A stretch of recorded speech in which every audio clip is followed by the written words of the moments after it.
everybody. Today I have a Desmos program I wrote that I want to share with you about finding the confidence interval for a list when sigma is unknown.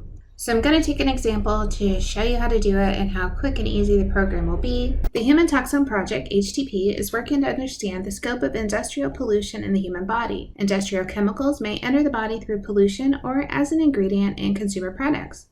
In October 2008, the scientists at HTP tested cord blood samples for 20 newborn infants in the United States. The cord blood of the utero newborn group was tested for 430 industrial compounds, pollutants, and other chemicals, including chemicals linked to brain and nervous system toxicity, immune system toxicity, and reproductive toxicity and fertility problems. There are health concerns about the effects of some chemicals on the brain and nervous system. Table 8.3 shows how many of the targeted chemicals were found in each infant's cord blood. It says 79, 145, 147, 160, 116, 100, 159, 151, 156, 126, 137, 83, 156, 94, 121, 144, 123, 114, 139, 99. So the directions say use the sample data to construct a 90% confidence interval for the mean number of targeted industrial chemicals to be found in an infant's blood. So we're going to take those numbers and we're going to plug them into a program that I made. I'll put the URL for this program in the description so you can link to it and use it whenever you want. So the first thing you have to do is enter your list. So I went ahead and entered those 20 numbers that we got from our problem, and that goes in A. The next thing you do is enter your confidence as a percent.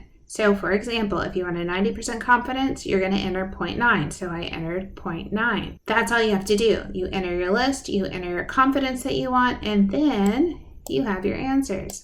E is the error bound of the mean, so this is about how much off it's going to be. So if you're asked that question, you have the number. The lower bound is 117.41. The upper bound is 137.49. Notice we didn't have to do any calculation. I didn't have to go to the t-distribution. I didn't have to find the mean or the standard deviation. Everything is done for me by this program. Let's check our 117 and 137 by going back to the textbook and looking at the answer.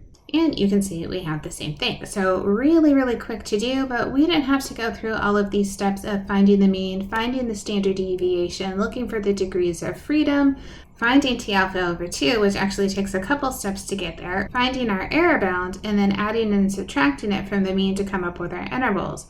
You put in the list, you put in your confidence, and away you go.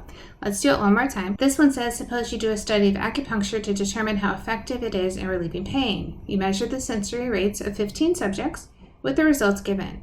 Use the sample data to construct a 95% confidence interval for the mean sensory rate for the population that's assumed to be normal for which you took the data.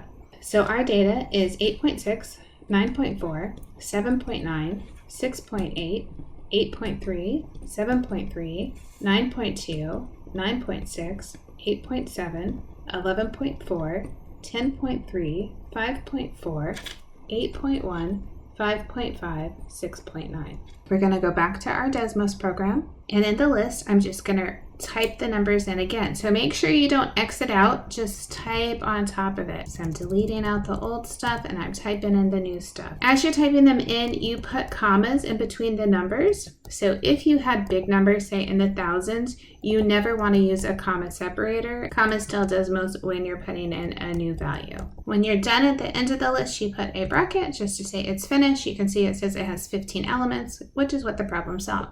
The second thing we have to do is change our confidence level. This time we wanted a 95% confidence interval. Push enter to make sure it grabbed it. And then we are finished. Here is our error bound, 0.926. Our lower bound is 7.3. Our upper bound is 9.15. You can see we got it right, 7.3, 9.15, and we got to skip all of the steps. In actuality, of course, all those steps are being done. I kind of have them hidden in the program. The 95% confidence interval of 7.3 to 9.15 says we estimate with 95% confidence that the true population mean sensory rate is between 7.3 and 9.15. As you're doing these problems and you're finding these confidence intervals for the mean, you're saying we don't think the mean is going to be one value. It's going to be in a range of values because we don't have the population, we're just grabbing from the sample. Because there's some error, right? That's what the error bound of the mean says. Because we know there's going to be a little error, a little variation, we're going to give an interval of values that we think the mean is going to fall in, and then we're going to state how confident we are about that interval. I hope that helps.